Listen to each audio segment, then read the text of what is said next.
people behind the scenes who are here to make sure that women are actually winning when it comes to football. Okay. Well, Sean has been doing some bomb interviews. I hope you watched hers last night. Thank you. Of course, take it away, Sean. My name is Mercy Milano. Let's meet tomorrow for business. Sean, over to you. Thank you, Mercy. Let's now just get down to business, where women's football has been on a steady rise across the globe. Most nations have started investing in the girls' game with an aim of bringing it to the level of the men's game.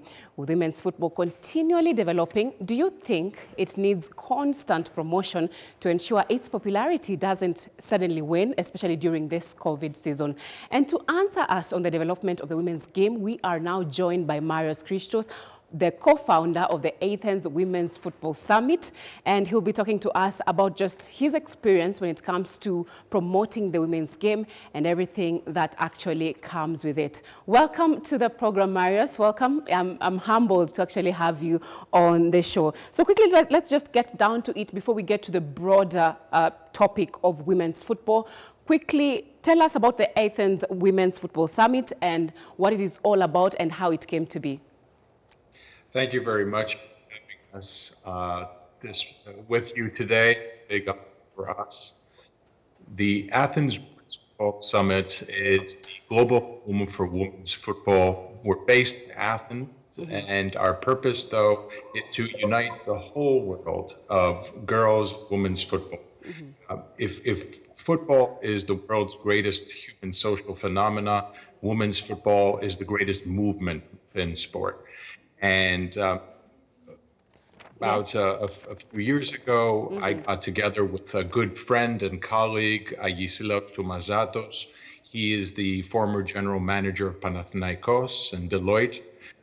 And we had the opportunity to get together and come up with an organization which would allow us to not only work to grow the women's game, but also to bring investment to the game, promote it, give us the opportunity to use its incredible power in order to promote gender equality, inclusion, diversity, and all the powerful values that women's football uniquely brings to the game. So we're a year-round institution that works around the world to grow the beautiful game of women's football. Yes. Now, let's talk about this pandemic that has actually literally affected everything in the world. That is the COVID-19 pandemic.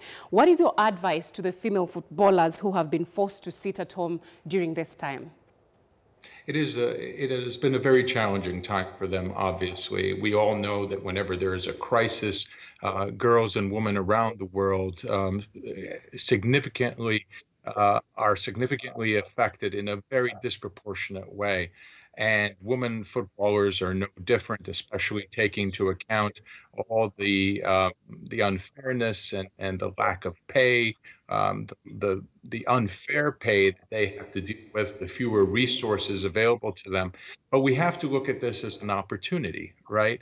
This is an opportunity for our footballers to take a moment to step back, to take a closer look at their path, both on the pitch and off the pitch, and to see what can they do to allow themselves to come out of this crisis stronger than ever, right? Are there, for example, certain aspects of their mental game, their psychology, their emotional maturity that they can work on, which would allow them to better deal with the unique challenges of the game, the frustrations, the reversals, disappointments, and are there, for example, things that they should have been doing but didn't get around to, whether that's additional learning a new language, or maybe taking up a certificate program which will allow them to get more knowledgeable about the business of sport and marketing. And since we're talking about marketing,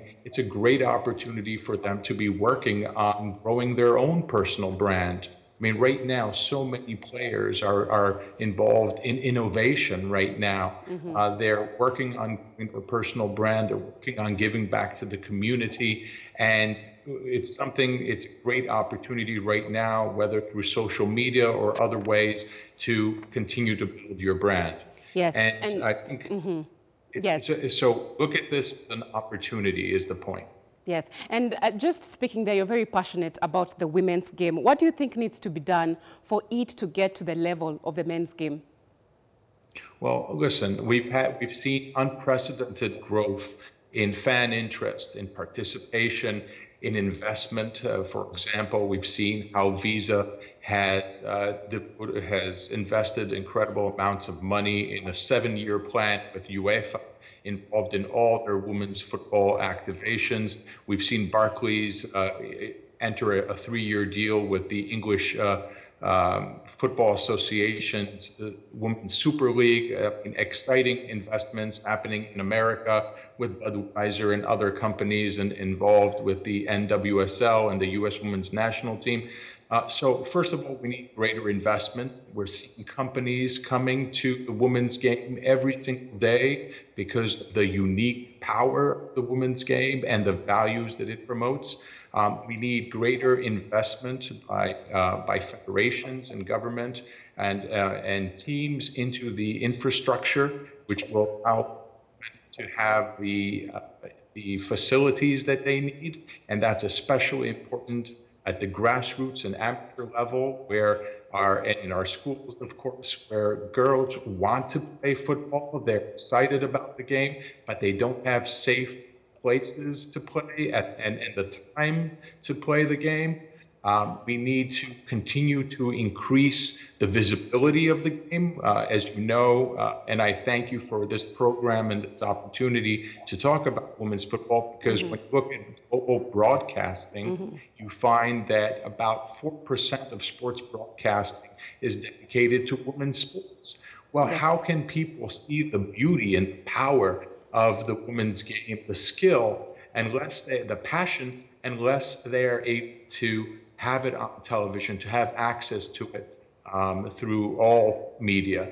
So that's vitally important also.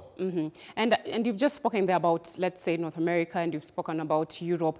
Let's just bring it home. What are the best ways to actually market football in Africa? Now that, we have, the situation in Africa is a bit different when it comes to resources. That's right. Well, once again, I mean, we need to get all the different stakeholders, corporations, the media, government, the federation there, to invest in the game. Okay. First of all, it's important that people become aware of its beauty, its power. It's important to help start to change attitudes so that people realize how fantastic the game is for our girls and women, whether you're talking about health in mind and body, whether you're talking about the opportunity for our girls and women to have great confidence and to gain greater access to economic opportunities through the game. How many players do we know that have come from Africa and are in our colleges and universities here in America because of football? And so many players so skilled in coming out of Africa are now starting to play professionally around the world, especially as we see the professional game blooming everywhere. Yes. And what positive impact do you want to see in women's football on and off the pitch? Well, I think it's very important, in addition to the greater visibility that we talked about, the greater investment. Women's football is serious business with incredible economic opportunity. I think it's very important that we start to see more fairness in the game, right? Men and women love football. They're passionate about it. They want to play it. They want to consume it.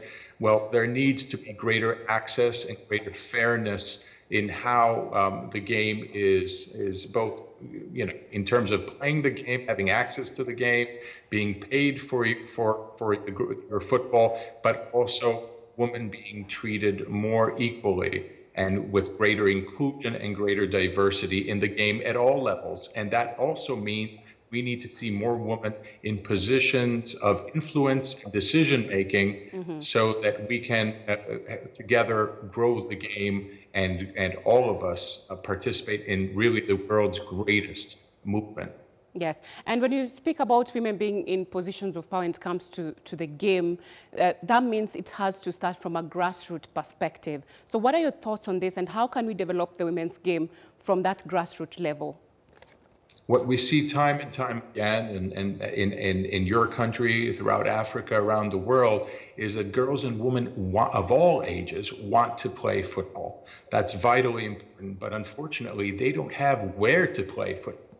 The facilities are not there, right? Mm-hmm. Of course, you still have to change attitudes and create greater awareness for the game, but you start off with the basics. You need safe environments, fields, where they can play the game at times that make sense, right? That fit into their lives, their school, what they do at home.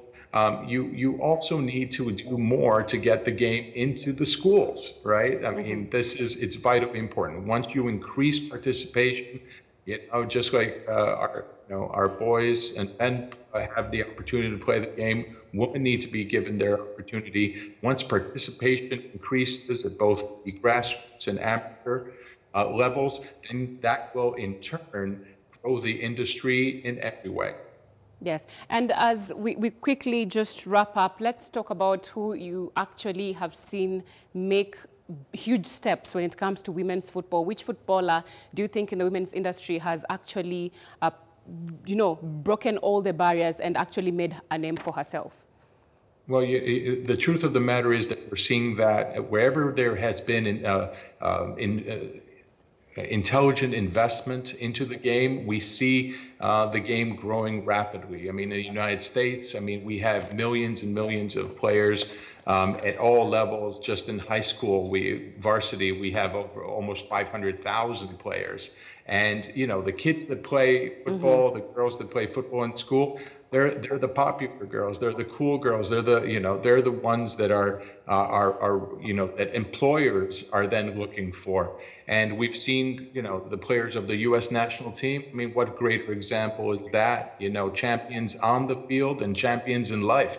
Those are great examples. We look to Europe at, players such as the ones at teams in England and in Spain, and Nadia Nadim, for example, at Paris Saint-Germain, who was a refugee, a child that went to Denmark, and we see her flourish, become one of the best players in the world, scoring goals internationally while she's studying medicine, right? So you have so many amazing examples that inspire us, that empower us, and show us the beauty and the power of the women's game.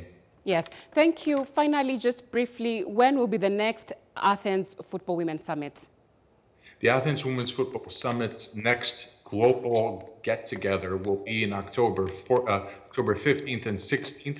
It's going to be broadcast worldwide digitally, so it'll be a great opportunity for everyone to join us.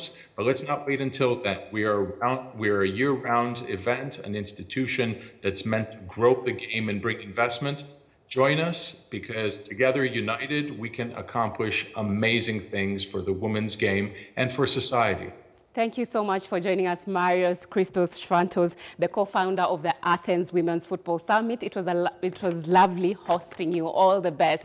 So yes, that's what we were doing, just talking about the Women's Football Summit. Just, the Athens Football Women's Summit, which actually has invested and taken the time to actually invest in the women's football. Amazing, amazing talking to Marius there. And this advice is to our local women footballers. We have SC Akida, who actually plays for Turkish side Besiktas. We have Mona Lima, who's actually one of the best strikers in the country right now. And when it comes to the football game, you have to admit Harambee Starlets are actually making their strides, maybe way more than Harambee Stars.